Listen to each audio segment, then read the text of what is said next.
chosen one, why can't you sleep anymore? Why does 3 a.m. feel like an appointment you didn't schedule but can't miss? Why does your own life suddenly feel like it's happening to someone else, like you're watching yourself from the outside, wondering when the real you disappeared? Stop right there. Before you convince yourself this is just stress, just age, just another sleepless night in a long string of them, I need you to hear something that might shake you to your core. What if God is about to interrupt your entire existence? Not with thunder, not with angels, but with this exact moment, right here, right now. You see, before God meets someone face to face, He doesn't send an invitation, He sends an interruption. He pauses the film of your life not to end it, but to zoom in on the frame you've been too distracted to see. The one where He's been standing in the background the whole time, waiting for you to notice. This isn't entertainment, beloved. This is interference. Divine interference.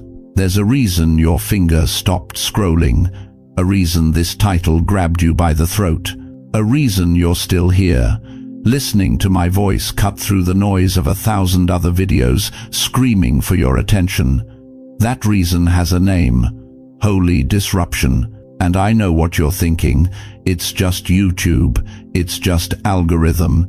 It's just coincidence. But chosen one, let me tell you something that will rewrite how you see the last 72 hours of your life. There are no coincidences in the kingdom of God, only divine collisions disguised as chance. Before we go deeper, I want to pause and thank every single one of you who has supported this message through super thanks. Your generosity means more than you know. You're not just donating, you're helping spread light to others who feel alone in their calling. Whether you give or not, I'm deeply grateful for your presence here. Your support, your time, your attention, it all matters. And if this message resonates with your soul, go ahead and let the Holy Spirit lead your heart. Now listen carefully. There are signs that appear only once in a lifetime, right before a divine encounter. Spiritual tremors that most people scroll past, dismiss, explain away. But you didn't. You're still here. And that means something in you already knows. You've been carrying a weight nobody sees, a restlessness nobody understands, a knowing that won't let you rest. That's not anxiety, beloved.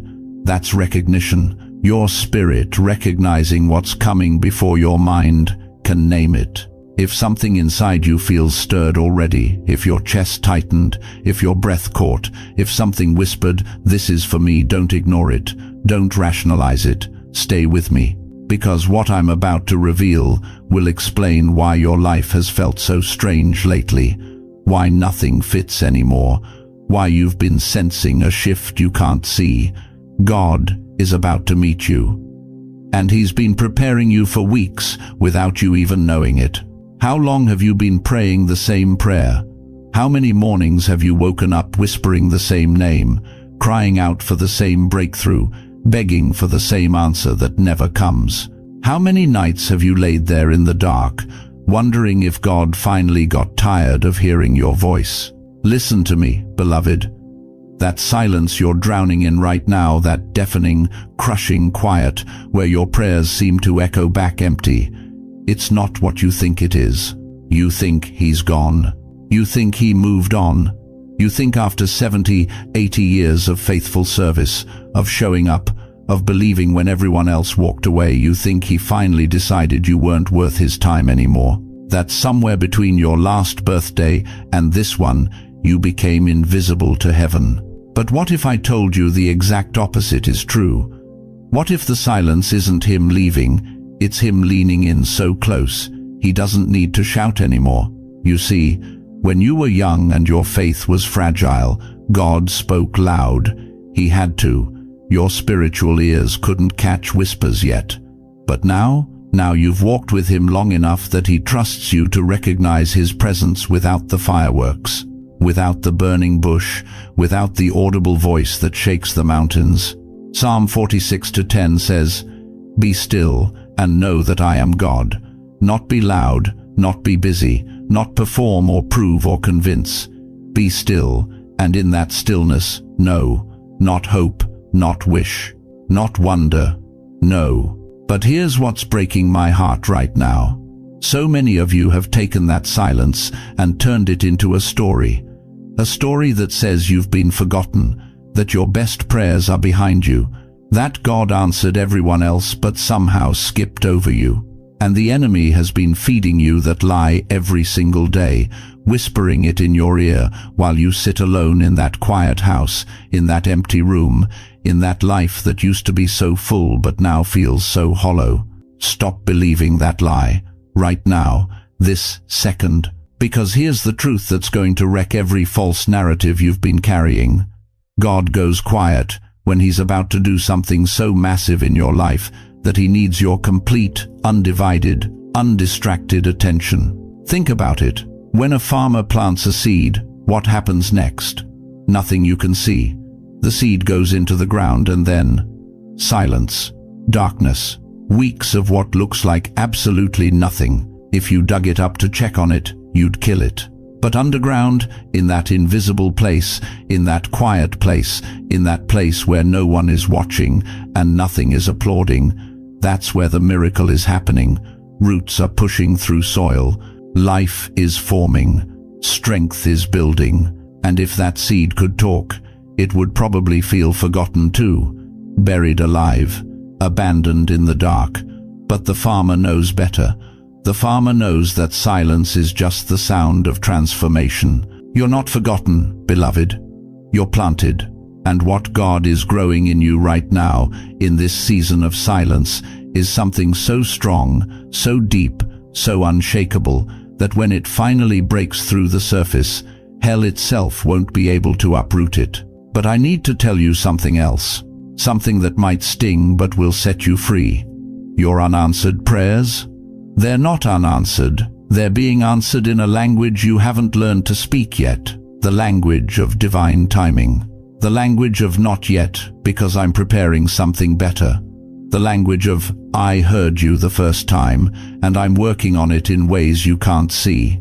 Moses prayed for 40 years in the wilderness before God showed up in a burning bush. Abraham waited 25 years for Isaac.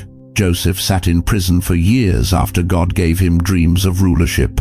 Hannah wept year after year before Samuel was born. They all knew silence. They all knew waiting. They all wondered if God had moved on. But here's what they discovered in that silence. God doesn't go quiet because He's absent. He goes quiet because He's working. And the greater the work, the deeper the silence. So let me ask you this. What if the silence you hate is actually the sign that you're closer to meeting Him than you've ever been? What if every unanswered prayer has been preparing the ground for an encounter so profound that when it happens, you'll understand why He made you wait? What if God has been silent because He's been building something in the unseen realm that's about to manifest in your visible world? You feel invisible in your old age. God sees every gray hair as a crown of wisdom. You feel like your prayers bounce off the ceiling. He's collecting every word in golden bowls before His throne. You feel forgotten by the world. Heaven has had you on the calendar since before you were born. The silence isn't empty, dear one. It's full, full of God's presence, full of His preparation, full of His attention fixed entirely on you. So lean in. Stop running from the quiet. Stop filling it with noise and distraction and doubt. Lean into it. Because the quiet part? That's where this gets real. That's where He stops being a concept and becomes a companion. That's where religion ends and relationship begins. And I'm telling you right now, what's about to happen in that silence will change everything. Because when God finally speaks after a long quiet, it's never small talk. It's always earth-shattering, life-altering, destiny-defining truth. But here's the question that will determine whether you receive it or miss it. Are you willing to trust Him in the silence, or will you let the enemy convince you it means abandonment? You know what nobody tells you about getting older. It's not the wrinkles that hurt the most. It's not the body slowing down. It's the weight, that invisible, crushing weight you carry every single day that nobody else can see. The weight of watching your children make the same mistakes you made. The weight of burying friends who were supposed to grow old with you. The weight of waking up every morning wondering if you matter anymore, if anyone even notices you're still here. And lately, that weight has gotten heavier, hasn't it? You thought it would get easier with age.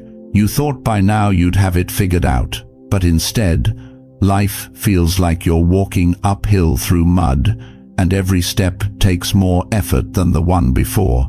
Your prayers feel heavier. Your heart feels heavier. Even hope feels heavy. Let me ask you something that might cut deep. What if that weight isn't a sign that you're breaking down? What if it's a sign that you're being built up? Stay with me. You see, there's something happening in the spiritual realm that most people never understand. Right before God meets someone face to face, right before he reveals himself in ways that shatter everything you thought you knew, he does something that feels cruel but is actually sacred. He increases the pressure, not to crush you, to prepare you. Think about gold for a moment. Raw gold pulled from the earth is worthless until it goes through fire. The hotter the fire, the purer the gold. The longer the burn, the more valuable the metal. And when a goldsmith is refining gold, do you know how he knows it's ready? When he can see his own reflection in it. Beloved, you've been in the fire for decades, and God has been watching, waiting, refining, until he can see his own image reflected in your life. That's why it's been so hard. That's why the battles haven't stopped. That's why every time you think you're finally getting a break, another wave crashes over you. Because the heavier the calling, the longer the preparation. Moses spent 40 years in the wilderness before God called him to deliver a nation. 40 years. Can you imagine? 80 years old, tending sheep, thinking his life was over, thinking he'd missed his chance, thinking God had forgotten him. But God hadn't forgotten. God was waiting for Moses to be broken enough, humble enough, desperate enough to carry the weight of leading 2 million people out of slavery. You know why David spent years running through caves, hiding from King Saul? Because you can't lead a kingdom until you've learned to lead yourself through the valley of the shadow of death. You can't wear a crown until you've carried a cross. The Apostle Paul says it perfectly in Romans 8:18. I consider that our present sufferings are not worth comparing with the glory that will be revealed in us, not to us, in us. The glory isn't coming from outside, it's being formed inside, right now. Through the very pressure you're begging God to remove. But here's what's breaking my heart. Some of you are sitting there thinking, I'm too old for this, my time has passed. If God was going to use me, wouldn't he have done it already? And that lie, that whisper from hell, is the exact reason you've been feeling so heavy lately. Because you're on the verge of something so massive, so divine, so world-shattering, that the enemy is throwing everything he's got at you to make you quit 3 feet from gold. You think your exhaustion is age, it's warfare. You think your heaviness is depression, it's preparation. You think your isolation is abandonment, it's consecration. God is separating you, stripping away everything that won't survive what's coming, and I know it hurts. I know you're tired. I know you've been faithful for 70, 80, 90 years, and you're wondering when it's finally going to pay off. But what if I told you the payoff isn't in heaven? What if I told you God is preparing to show you his glory while you're still breathing, while your grandchildren can still watch? While your story can still be told? There's a tree that grows in the desert called the mesquite. When there's no rain, when the ground is cracked and dry, that tree doesn't die. You know what it does? It sends its roots down deeper, 50 feet deep, 100 feet deep, searching for water nobody else can reach. And when the drought finally ends, when the rain finally comes, that tree doesn't just survive, it explodes with life. It bears fruit in a wasteland. It becomes a sanctuary for everything around it. Dear one, your roots have been going deep for decades, deeper than anyone can see, deeper than you even realize. And the reason you feel so heavy right now is because something is shifting underground. Something is about to break through the surface. The weight you're carrying isn't punishment. It's the resistance required to build the strength you're going to need for what God is about to release through you. Right before God meets someone, the pressure always increases. The spiritual atmosphere gets thicker. The attacks get fiercer. Everything that could shake you starts shaking, because what's coming can only be carried by someone who's been tested by fire and refused to bow. You've been in the furnace long enough, and God is about to open the door. If this explains your life more than anything else ever has, if you feel something shifting in your chest right now, don't you dare look away. Stay, because what I'm about to reveal next will show you exactly what happens in the final hours before a divine encounter. And beloved, you're closer than you think. You want to know why your life has been so hard? Why every time you took 2 steps forward, something knocked you back 3? Why the people you trusted most turned their backs when you needed them? Why your prayers seemed to hit a ceiling and fall back down like stones? Let me tell you something that's going to cut deep, but it might be the most liberating truth you've ever heard. You weren't being punished. You were being refined. There's a process happening in the unseen realm that most people never understand. They think suffering is random.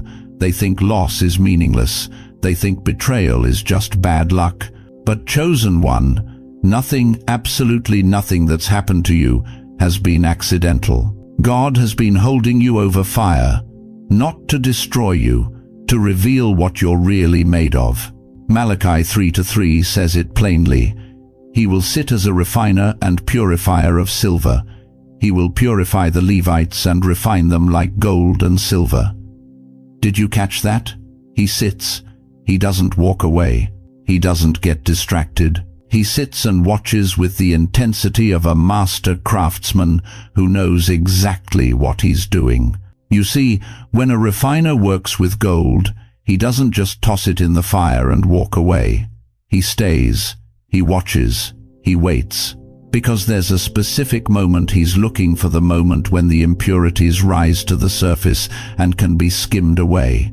The moment when the gold becomes so pure that he can see his own reflection in it. That's what God has been doing with your life.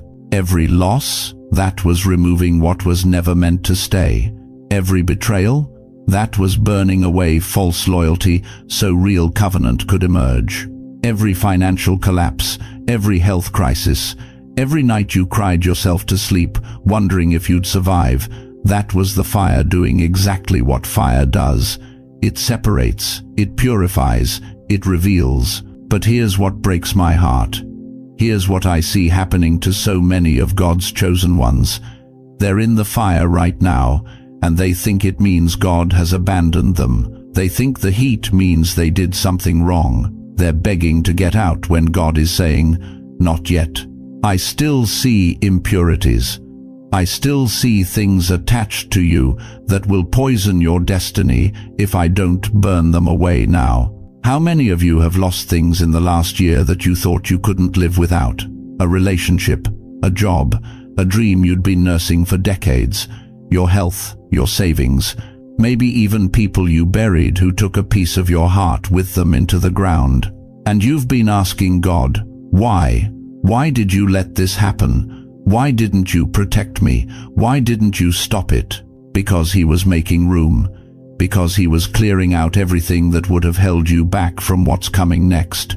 Because, beloved, God never refines what he plans to discard. Read that again. Let it sink into the broken places in your chest. God never refines what he plans to discard. If you're in the fire, it's because you're valuable. If you're being tested, it's because you're trusted. If everything in your life is being shaken, it's because God is separating what can be shaken from what cannot be shaken, and he's building your future on the unshakable. Think about Job. This man lost everything: his children, his wealth, his health. Even his wife told him to curse God and die. And for 37 chapters, Job sat in ashes, covered in sores, wondering what he'd done to deserve this level of devastation. But God wasn't punishing Job. God was proving Job. And when the fire finally stopped, when the testing finally ended, Job didn't just get back what he lost, he got double. Job 42:10 tells us, "The Lord restored his fortunes and gave him twice as much as he had before." Twice as much. Not because Job was perfect, because Job was proven. But here's the part most people miss. Here's the part that will change how you see your current suffering. The fire doesn't stop when you want it to stop. The fire stops when God sees his reflection in you. When the refiner can look into the molten gold and see his own face staring back, that's when he knows it's pure. That's when he removes it from the flame. That's when the process is complete. God has been watching you, through every sleepless night, through every tear, through every moment you wanted to give up but somehow found the strength to take one more breath. He's been watching, waiting for the moment when your life reflects his character so clearly that the world can't miss it. And I'm telling you right now, you're close. You're so close you can't even see it yet. The fire is almost over. The refinement is nearly complete. But you have to hold on. You have to trust that the God who allowed the fire is the same God who's been sitting beside it, making sure it doesn't consume you, making sure it only burns away what was never meant to stay. Because there is one moment when the fire stops, one sacred moment when God stands up from his seat, looks at what you've become through the flame, and says, now you're ready. Ready for what? Ready for the encounter you've been crying out for. Ready for the breakthrough that's been delayed, not because God didn't hear you, but because you weren't ready to carry it yet. Ready for the double portion, the restoration, the vindication that will make every single scar worth it. Don't leave now. Don't give up 3 steps from the finish line. This is the turning point. This is where everything you've endured becomes everything you're about to walk into. The fire wasn't your ending, it was your preparation.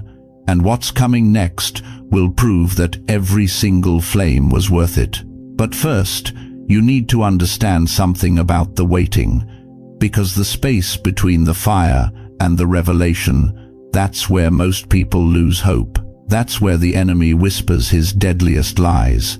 And if you don't recognize what's happening in the silence, you'll miss the very thing you've been refined to receive. You know what terrifies people more than death?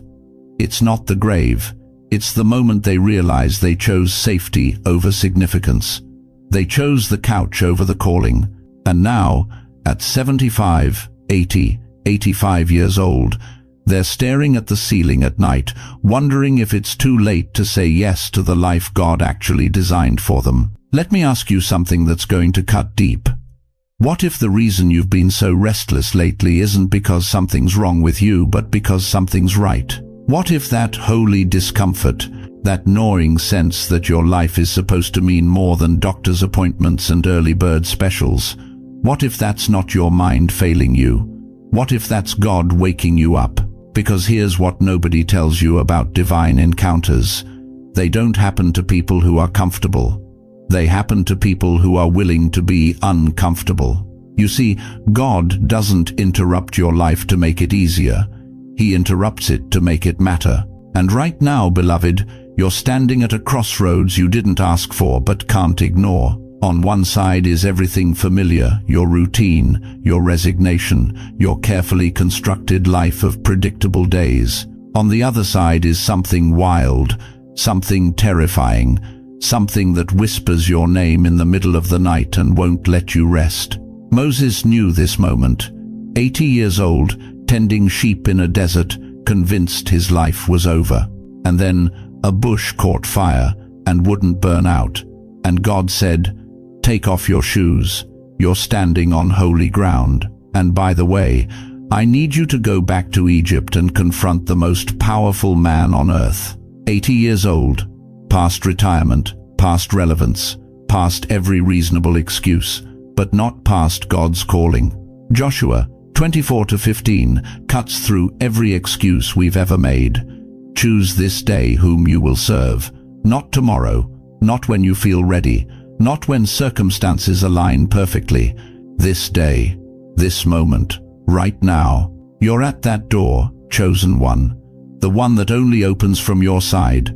God won't kick it down. He won't force your hand.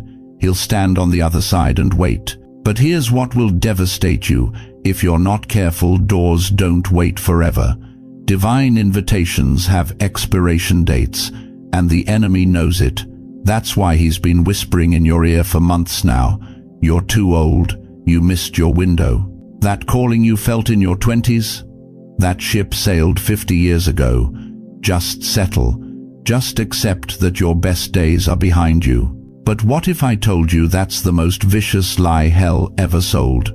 What if your age isn't your disqualification, it's your equipment? What if every year, every failure, every heartbreak was God building something in you that only time could forge? What if you're not past your prime, you're entering your purpose? Look at Abraham, 75, when God called him to leave everything. Sarah, 90, when she birthed nations. Anna the prophetess, 84, when she recognized the Messiah. Caleb, 85, still conquering mountains while younger men were retiring to their tents. The pattern is undeniable. God saves his most impossible assignments for the people the world has written off. But here's where it gets personal. Here's where this stops being a sermon and becomes a mirror. You've been asking God for a sign, haven't you? Some clear, unmistakable confirmation that he still has plans for you. Some burning bush moment that removes all doubt. What if this is it? What if the fact that you can't stop thinking about that dream, that burden, that calling you thought you buried? What if that restlessness is the sign? What if your inability to settle is God's refusal to let you waste what's left? Because destiny is not discovered, beloved. It is decided. It's not something you stumble into. It's something you step into. Even when your knees ache. Even when your children think you've lost your mind. Even when every logical part of your brain is screaming that it's too late. Peter was in a boat doing what he'd done his whole life. Fishing. Safe.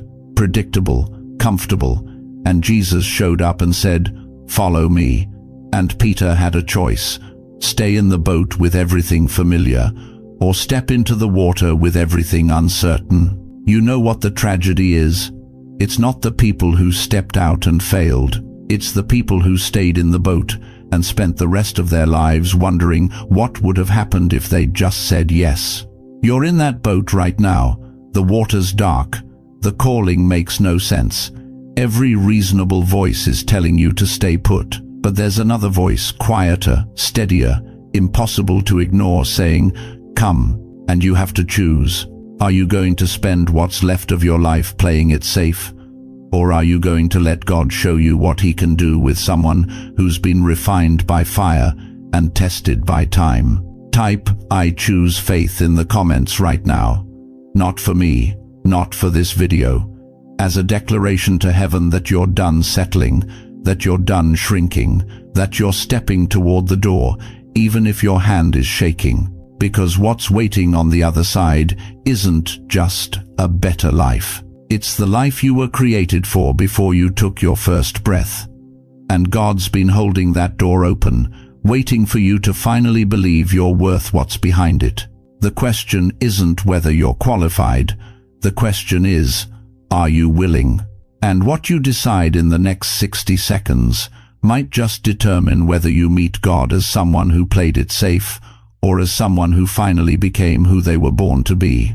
You know what terrifies me more than closed doors? Open ones that lead to hell disguised as heaven. Listen to me carefully, chosen one. Right now, in this exact season of your life, you're standing at a crossroads you didn't ask for. And suddenly, after years of waiting, after decades of praying for breakthrough, doors are opening everywhere. Opportunities you've begged God for are finally appearing. People are calling, money is moving, things are shifting, and you think it's finally happening. You think God is answering. But what if I told you something that will make your blood run cold? What if some of those doors were opened by the enemy himself? 2 Corinthians 11:14 warns us with chilling clarity.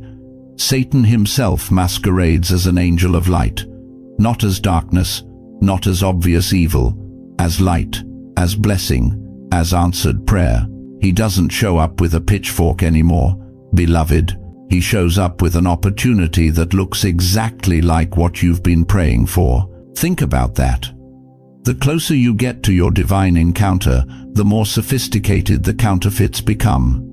The enemy doesn't waste his best lies on people far from God. He reserves them for the ones who are about to break through, for the ones standing on the edge of something sacred, for you. And here's how you'll know the difference. Here's the signature that separates God's open door from the enemy's trap.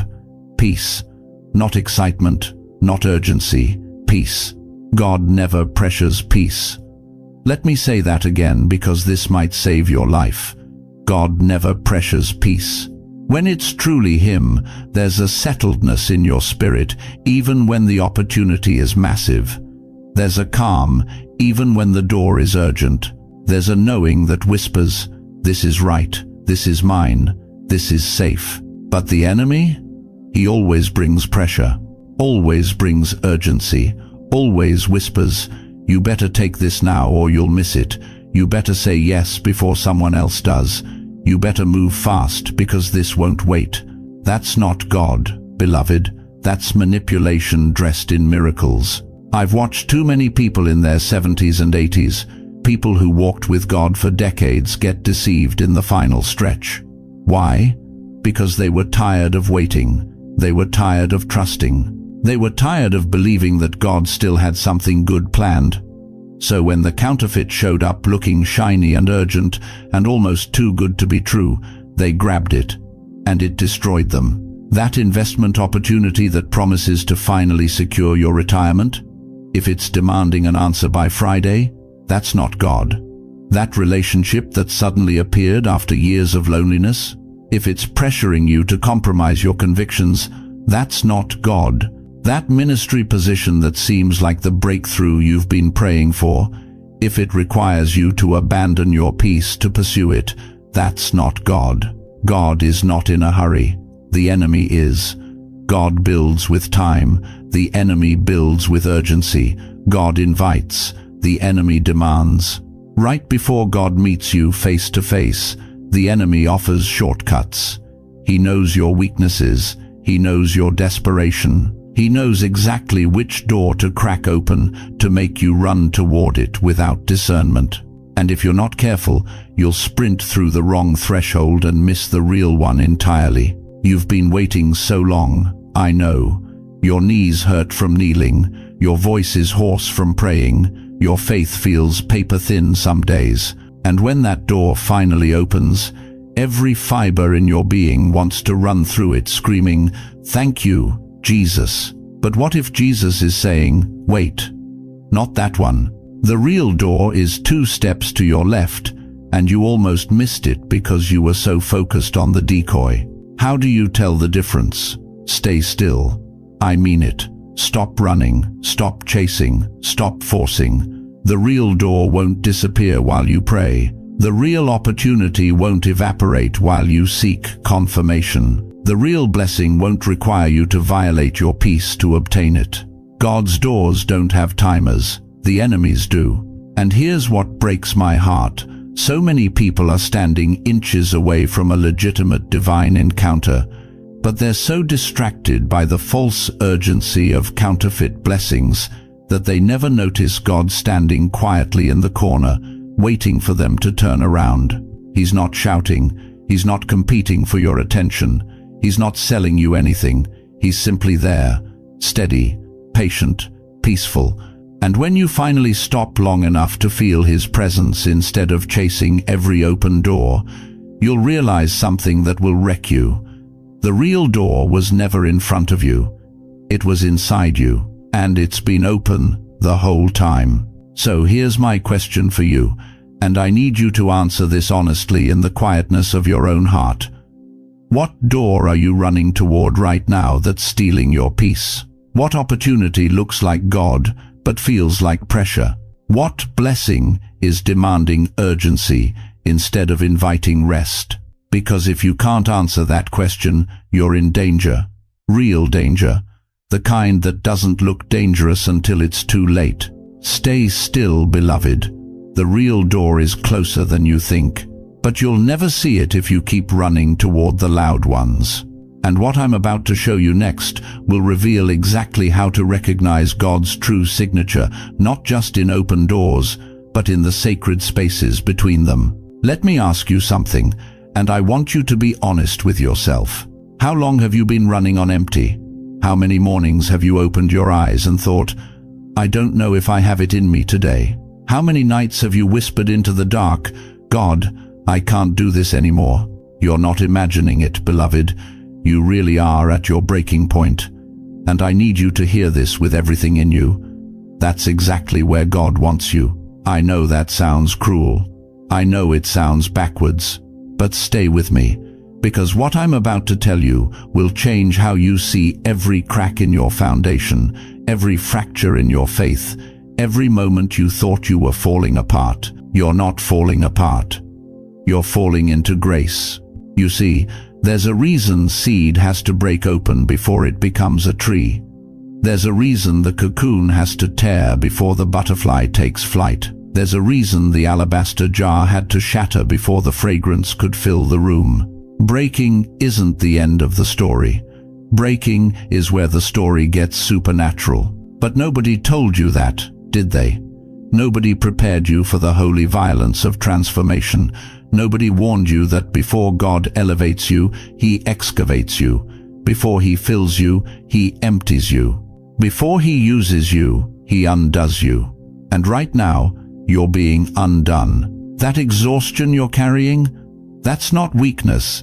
That's the weight of becoming. That restlessness in your spirit, that's not anxiety.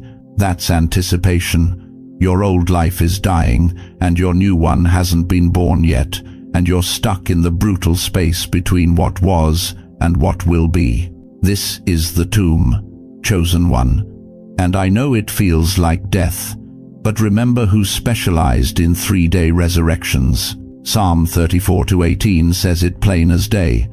The Lord is close to the broken-hearted and saves those who are crushed in spirit. Did you catch that? He's not close to the strong. He's not close to the put together. He's close to the crushed, to the shattered, to the ones who can barely stand. If that's you right now, then you're closer to God than you've ever been in your entire life. But here's what the enemy doesn't want you to know. He's been whispering lies in your ear for months now. You're too old for this. You've missed your moment. You're too broken for God to use. You should just quit while you're ahead. And you've been believing him, haven't you? You've been thinking that this breaking means you're disqualified.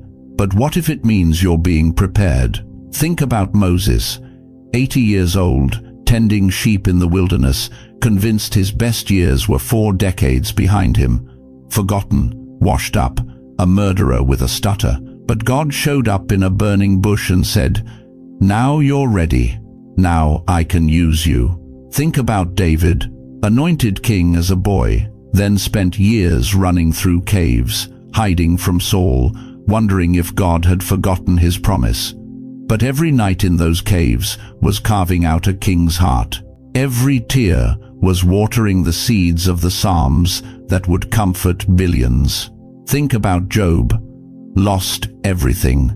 His children, his wealth, his health, his dignity, sitting in the ashes, scraping his sores with broken pottery, while his own wife told him to curse God and die. But Job 23:10 records his response. "When he has tested me, I will come forth as gold." That's you, beloved. You're not being destroyed, you're being refined. And the hotter the fire, the purer the gold. But I know what you're feeling right now. You're feeling like you can't take one more day, one more disappointment, one more closed door, One more night of wondering if God hears you when you pray. Let me tell you something about breaking that the world doesn't understand. When Mary broke that alabaster jar over Jesus' feet, the religious people were outraged. "What a waste," they said. "That perfume was worth a year's wages. She could have sold it and fed the poor." But Jesus said, "Leave her alone. She has done a beautiful thing." You know why? Because what looks like waste to the world looks like worship to God. What feels like breaking to you looks like breakthrough to heaven. The very thing that's crushing you is the very thing that's releasing the fragrance of your purpose. You've been holding yourself together for so long, trying to be strong for your children, trying to be brave for your spouse, trying to keep it together for the people who depend on you. But you're so tired of pretending, aren't you? So exhausted from wearing the mask. God is saying, take it off, break open. Let me see the real you, the scared you, the confused you, the one who doesn't have all the answers. Because here's the mystery. Your breaking is not your disqualification. It's your invitation. 2 Corinthians 12:9 says, "My grace is sufficient for you, for my power is made perfect in weakness," not in strength, not in having it all together, in weakness, in the moments when you can't, when you're done, when you've got nothing left. That's when His power shows up. So if you're at your limit right now, if you're reading these words with tears streaming down your face, if you're one heartbreak away from giving up completely, I want you to do something with me. I want you to whisper these 3 words out loud. Don't just think them, speak them, even if your voice shakes, even if you don't believe them yet. Say it with me. I still stand. Say it again. I still stand. One more time. I still stand. You're not finished, chosen one. You're being rebuilt. And what God is about to construct from the rubble of your life will leave the world speechless. But first, you have to let the breaking complete its work, because what comes next requires someone who's been tested by fire and came out singing. You've noticed it, haven't you? That strange emptiness when you scroll through your phone, that hollow feeling when someone invites you to something you used to love, that quiet disconnect when old friends call and suddenly you have nothing to say, and you've been beating yourself up about it, wondering what's wrong with you. Why can't you care about the things that used to matter? Why does small talk feel like sandpaper on your soul? Why does every conversation about the weather, about politics, about who's doing what, why does it all feel like you're drowning in shallow water? Let me tell you something that's going to stop you in your tracks. You're not broken. You're being rewired. Listen carefully, beloved. When God is about to elevate you, He doesn't just change your circumstances. He changes your cravings. He doesn't just shift your situation. He recalibrates your spirit. And that hollowness you're feeling, that's not depression. That's detachment from what was never meant to stay. You're not cold. You're not tired. You're not losing interest. You're being prepared for something your old appetites can't handle. Think about it. When was the last time you genuinely wanted to go to that gathering? When was the last time gossip didn't make you sick to your stomach? When was the last time drama didn't feel like a waste of the time you have left? You used to engage. You used to care. You used to feel obligated. But now it's like trying to wear clothes that don't fit anymore. They're the same clothes, but you've changed. This is what happens right before God meets you face to face. He strips away your tolerance for anything that isn't eternal. He removes your appetite for anything that doesn't carry weight. And suddenly, beloved, you find yourself standing in a life that looks familiar but feels completely foreign. It's like walking into your house after a renovation. Same address, same walls, but everything inside has been gutted and rebuilt. You recognize it, but you don't belong to it the same way anymore. That's what's happening to your desires right now. God is renovating your hunger. Psalm 37:4 says, "Delight yourself in the Lord, and He will give you the desires of your heart. But here's what most people miss. Before He gives you the desires of your heart, He changes what your heart desires. He doesn't fulfill your old cravings. He replaces them with cravings that align with where He's taking you. You used to want approval. Now you want peace. You used to want to be included. Now you want to be aligned. You used to want noise. Now you crave silence. That's not loss, chosen one. That's promotion. But I know what you're feeling. I know the loneliness that comes with this. Because when your desires change, your circle shrinks.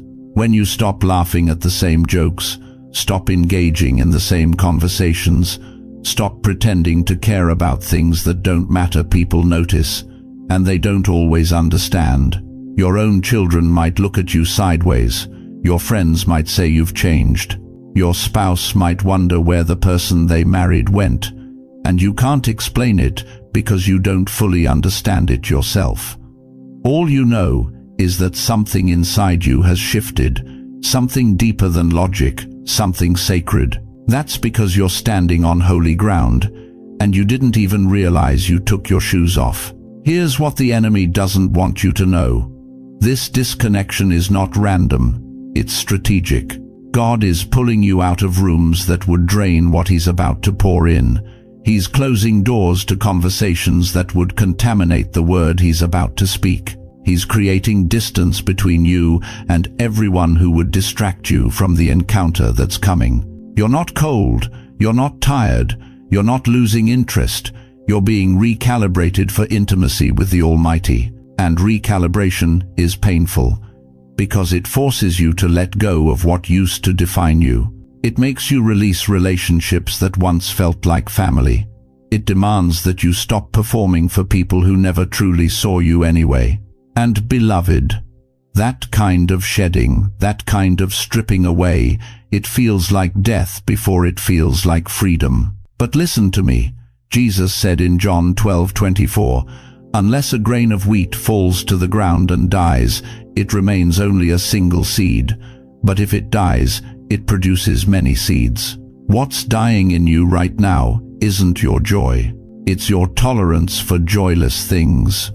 What's falling away isn't your capacity to love. It's your willingness to settle for shallow affection. God changes your appetite before He changes your assignment. You don't get the new wine while you're still attached to the old wineskin. You don't receive the fresh manna while you're still hoarding yesterday's bread. You don't step into divine encounter while you're still clinging to human validation. Something has to go. And right now, God is gently, sometimes not so gently, prying your fingers off everything that's keeping you from Him. So when you sit at that dinner table and feel nothing, that's not ingratitude. When you scroll through your feed and want to throw your phone across the room, that's not bitterness. When you decline another invitation and people start whispering that you've become distant, that's not isolation, that's preparation. You're not losing interest in people. You're losing patience with pretense. You're not becoming antisocial. You're becoming selective. You're not withdrawing from life. You're withdrawing into the secret place where life actually happens. And here's the part that's going to shake you. The people who are meant to walk with you into this next season won't question the change. They'll recognize it. They'll feel it too, because God is doing the same recalibration in them. But the ones who fight it, the ones who guilt you, the ones who demand that you stay small so they can stay comfortable, those are the ones God is removing from your path, not because they're bad people, but because they can't go where you're going. You're being prepared to carry glory, beloved, and glory is heavy. It requires a foundation that shallow relationships can't provide. It demands a focus that distractions will destroy. It needs a hunger that old appetites will never satisfy. So, don't chase what no longer calls you. Don't force yourself to fit into spaces that feel too tight. Don't apologize for outgrowing what you were never meant to stay in. This isn't you being difficult. This is you being obedient to a pull you can't yet name. And that pull, that restless, relentless, undeniable tug towards something you can't see but know is real? That's God, drawing you closer, clearing the path, rewiring your desires so that when He finally reveals Himself, you won't be distracted, you'll be ready. But here's the question you need to answer right now. Chosen one, will you trust the rewiring even when it feels like unraveling? Because what God is about to show you next will require every ounce of the new hunger He's been building in you. You've noticed it, haven't you? The friends who used to call every week silent now. The family members who once filled your table suddenly busy, distant, unavailable. The church group that felt like home now feels like strangers making small talk. And you've been blaming yourself. You lie awake wondering what you did wrong, what you said that pushed them away, why everyone seems to be leaving just when you need them most. But chosen one, what if I told you something that will shatter your guilt and reveal God's hidden mercy? What if their exit wasn't rejection? What if it was protection? Listen to me carefully. Before God meets you face to face, He clears the room. Not because He's cruel, but because He's precise. He knows exactly who can handle the weight of what's coming and who will resent you for carrying it. You see, every divine encounter triggers a separation. It's not optional, it's inevitable. When Moses came down from Mount Sinai, his face was so radiant that people couldn't even look at him. They had to cover His glory because it made them uncomfortable. When you get close to God, you start carrying a frequency that disturbs the comfortable. And some people, beloved, will choose their comfort over your calling every single time. This is why Jesus said in Matthew 10:34, "I did not come to bring peace, but a sword." He wasn't talking about violence, He was talking about division, the kind that cuts between who you were and who you're becoming, the kind that separates those who can walk with you into the fire and those who will only criticize you for getting burned. You thought you were losing people, but God was removing distractions. Think about it. Who have you lost in the last 6 months? That friend who always needed something but never asked how you were doing. That family member who only called when they wanted to complain. That church friend who smiled in your face but whispered behind your back. Were those relationships feeding you or draining you? God doesn't rip people out of your life violently. He removes them gently, quietly, like leaves falling from a tree before winter ends. And you don't even notice it's happening until you look around and realize they're just gone. No big fight, no dramatic ending, just distance, just silence, just space where there used to be noise. And that silence, that's not emptiness, dear one. That's preparation. John 15:2 says, "Every branch that bears fruit, He prunes, so that it may bear more fruit." Pruning isn't punishment, it's precision. God is cutting away what's dead, so what's alive can finally breathe. He's removing the weight you've been carrying, the obligation to maintain relationships that were never meant to last this long. Some exits are not betrayal, they are mercy. Because here's what God knows that you don't. If certain people stayed, they would sabotage what's coming. They would question your transformation. They would mock your sensitivity. They would call your awakening a breakdown. They would gaslight you into believing that the most sacred thing happening in your life is just you going through a phase.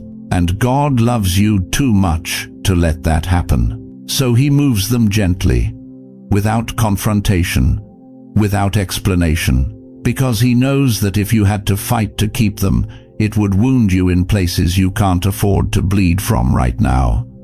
You're too close to the encounter, too close to the unveiling, too close to the moment when everything shifts. This is why you've been feeling lonely but not empty, isolated but not abandoned, separated but strangely at peace. That peace is confirmation. It's God whispering, "I'm making room for what you can't yet see." But here's the test. Can you release them without resentment? Can you let them go without bitterness? Can you bless their exit instead of begging them to stay? Because, beloved, resentment is a lock that keeps you stuck in yesterday, and God is trying to move you into tomorrow. If you hold on to people who were only meant for a season, you'll miss the ones appointed for your destiny. So let them go, not with anger, with gratitude. Thank them for the chapter they played. Honor what was.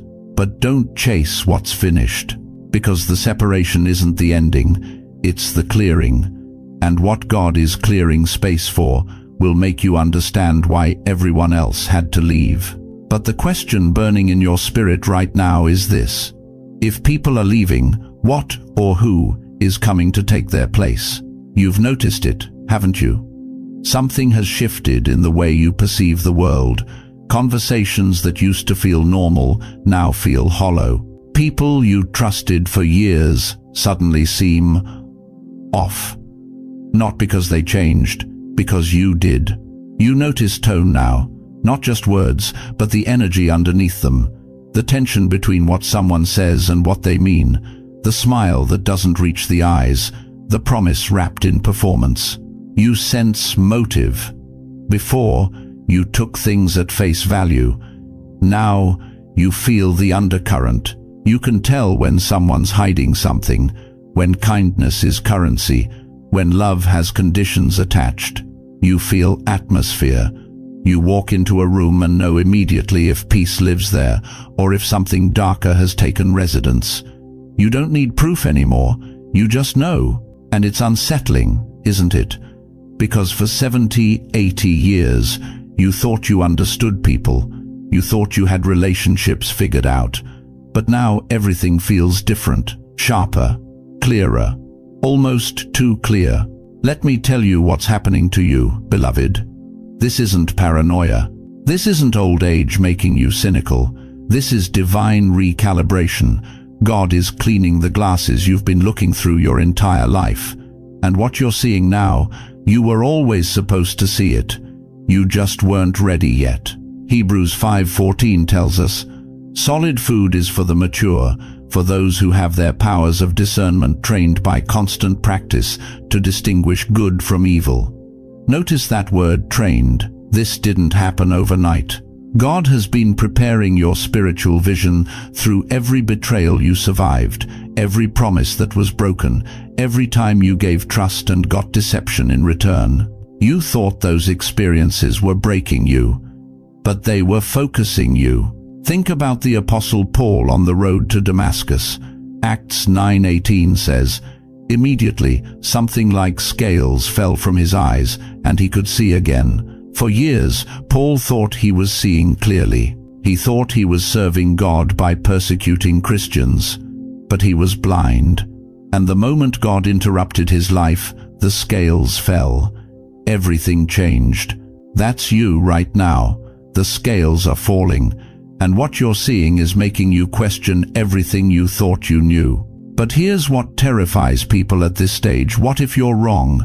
What if this new clarity is just suspicion? What if you're pushing away good people because you've become too guarded, too careful, too afraid to trust? Listen to me very carefully. Discernment is not suspicion. Suspicion fears everyone. Discernment simply sees everyone. Suspicion builds walls. Discernment sets boundaries. Suspicion isolates you. Discernment protects you. 1 Corinthians 2:15 declares, "The spiritual person judges all things, but is himself to be judged by no one." You're not losing your mind, you're gaining spiritual sight. And yes, it's uncomfortable, because sight reveals what ignorance kept hidden. Your family might not understand why you're pulling back. Your friends might accuse you of changing, but you haven't changed, you've awakened. And awakened people don't fit into spaces designed for sleepwalkers. You're seeing the truth about relationships that were built on what you could provide, not who you are. You're recognizing patterns you've tolerated for decades, the manipulation disguised as concern, the control wrapped in care, the demands dressed up as love. And here's the question that's been haunting you. If I see all this now, what else have I been blind to? Everything, beloved. You've been blind to your own worth, blind to the voices that were slowly eroding your peace, blind to the sacrifices you made for people who never intended to reciprocate. But God is opening your eyes now, because He's preparing you for something that requires clarity, something that demands discernment, something that cannot coexist with deception. Trust what you see now. You didn't see it before because you weren't meant to. But the veil is lifting, and what's being revealed isn't meant to make you bitter, it's meant to make you free. But freedom comes with a cost, and what that cost requires from you might be the hardest choice you've ever had to make. You felt it, didn't you? That moment when heaven touched you, when something shifted, when the veil thinned and for one sacred second you saw clearly, you heard His voice, you tasted eternity. And then, silence. Not the silence of absence, the silence of waiting. And now you're sitting here, weeks later, months later, wondering why nothing's happened. Why you're still in the same house, the same struggle, the same season you thought was ending. You met God. You know you did. So why hasn't He sent you out yet? Why does it feel like you're stuck in some cosmic holding pattern while everyone else is soaring into their purpose? Listen to me carefully, chosen one. What you're experiencing isn't delay, it's design. You're not stuck, you're settling. And there's a massive difference. Think about this. When a surgeon operates on your heart, do they sew you up and send you running out the door? Do they hand you the discharge papers while you're still bleeding on the table? No. They move you to recovery. They monitor you. They watch the incision. They wait for the healing to take hold before they let you walk back into the world. Because if they rushed you, you would die from what was supposed to save you. God doesn't work any differently. After He touches you, after He opens you up and removes what was killing you, He doesn't immediately thrust you back into the chaos. He places you in the waiting room, not as punishment, as protection. Exodus 14:14 says it plainly. The Lord will fight for you. You need only to be still. Still. Not stagnant, not stuck, still. There's power in the pause that you can't access in the rush. But here's what breaks my heart. So many of you are interpreting God's silence as rejection. You think because He's not speaking, He's not working. You think because the assignment hasn't come, the encounter wasn't real, and the enemy is whispering in your ear every single night. You imagined it. You're not chosen. He changed his mind. That's a lie, straight from the pit of hell. God doesn't take back what He's spoken. Numbers 23:19 declares, God is not human, that He should lie, not a human being, that He should change His mind. What He opened in you is still open. What He healed is still healing. But healing settles before assignment begins. You want to know why you're still here? Because if God released you right now, you would bleed out what He just repaired. You would reopen the wound He just closed. You would run back into the same patterns, the same people, the same poison that almost killed you the first time. The waiting room is mercy, not punishment. Think about the Israelites at the Red Sea, trapped between Pharaoh's army and the water, terrified, screaming at Moses, "Why did you bring us out here to die?" And Moses said something that should anchor your soul tonight. Do not be afraid. Stand firm, and you will see the deliverance the Lord will bring you today. Stand firm, not run wild, not panic, not force the door open. Stand firm, because sometimes the greatest act of faith isn't moving forward. It's staying put when everything in you wants to run. God is teaching you something in this room that you cannot learn on the battlefield. He's rewiring your instincts.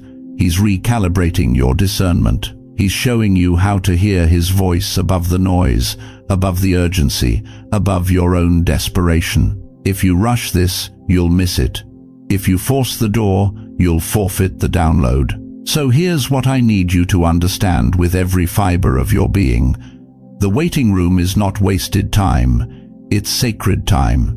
It's where God separates who you were from who you're becoming. It's where the old identity dies and the new one takes root. And if you fight it, if you resent it, if you spend every moment trying to escape it, you will walk out of this season unchanged. You'll have the encounter, but you won't have the transformation. Honor the pause.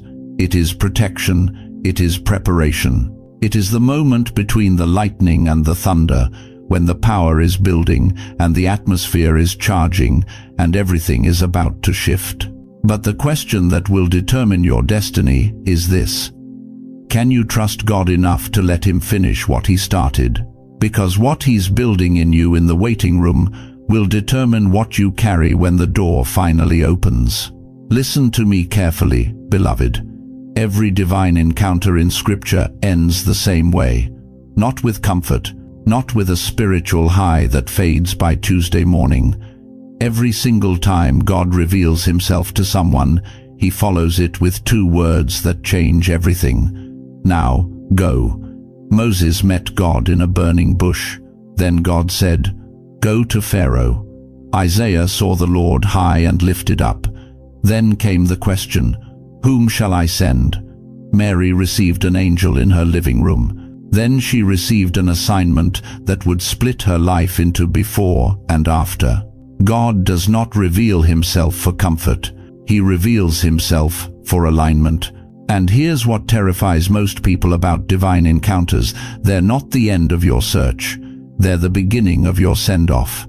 You wanted to meet God so you could finally rest. But He's about to show you that you were made for more than rest. You were made for assignment. You've been asking, why me? Why has my life been so hard? Why have I survived what should have destroyed me? Why am I still standing when others have fallen? But chosen one, those aren't the questions anymore. The question now is, what does God trust me with that He can't trust with someone who hasn't been through fire? Because here's the raw truth: God doesn't prepare you for nothing. He doesn't refine you in secret just so you can live quietly. Every closed door taught you discernment. Every betrayal built your backbone. Every sleepless night on your knees downloaded something into your spirit that can't be taught in seminars or learned from books. You think you were being punished. You were being prepared. Look at your hands right now. Really look at them. Those aren't the hands of someone who's finished. Those are the hands of someone about to carry a torch that's been passed in silence, from generation to generation, waiting for the one strong enough to hold it without letting the flame go out. But here's where it gets uncomfortable. Here's where most people turn back. Because when God commissions you, He doesn't ask if you feel ready. He doesn't wait until you're confident, qualified, or have your life together. He looks at the mess you're still in and says, "You, right now, just as you are." Isaiah didn't volunteer because he felt worthy. He said, "Here I am," because he recognized the moment, not because he was ready, because he was available. That's the shift happening in you right now. From why me to here I am. From I can't to I'm available. From God, use someone else, to God, if you're calling, I'm listening. And I need you to understand something that will either wreck you or remake you, this moment right here. This restlessness you've been carrying, this sense that something is about to break open, this isn't happening because you finally prayed the right prayer. It's happening because God has been watching you for decades, testing you in the hidden places, and now He's ready to move you from the wilderness into your assignment. But assignments aren't safe. They're not comfortable. They don't come with applause or approval. Most of the time, they come with opposition, with misunderstanding, with people who loved you suddenly questioning you, because when God aligns you with His purpose, it exposes everyone who's aligned with their own. You're about to lose some relationships. You're about to outgrow some rooms. You're about to say no to things you used to say yes to, and people won't understand. But you're not called to be understood. You're called to be obedient. So let me ask you something that will determine the next chapter of your life. Are you willing to be used by God, even if no one ever knows your name? Are you willing to carry His presence into rooms where you'll never get credit? Are you willing to pour out everything He's given you, knowing the harvest might not come in your lifetime? Because that's what commission looks like. It's not a spotlight. It's a torch passed in the dark to someone willing to keep walking, even when the path isn't clear. Right now, wherever you are, I want you to whisper it, not shout it. Whisper it, like a vow that only heaven needs to hear. I'm available. Say it again. I'm available. Because God is about to show you what He does with available vessels. And it won't look like what you expected. It will look like what you were made for. But here's what you need to know about what comes next. Availability isn't the end. It's the doorway. And what waits on the other side will require something from you that you didn't know you had. Beloved, as we close this sacred moment, remember 3 eternal truths that will anchor your soul. First, this is not coincidence, it's divine appointment. God interrupted your scroll because He's preparing you for an encounter that will redefine everything. Second, you are not too broken, too old, or too late. God reveals Himself to the available, not the perfect. Third, what's coming isn't just about receiving from God, it's about being trusted with something only you can carry. But here's what you must know with absolute certainty. You are not walking this path alone. The God who interrupted your life is still working in your life right now. Every tear you've cried, He's collected. Every prayer you've whispered, He's heard. Every step forward, He's already prepared the way. And you have a community here, thousands of souls who understand your weight, who've walked similar paths, who are ready to stand with you in prayer. We're not just viewers, we're family in the Spirit. So let me ask you, now that you know God is calling you closer, now that you understand this restlessness is divine preparation, what will you do with this moment? Will you let it fade?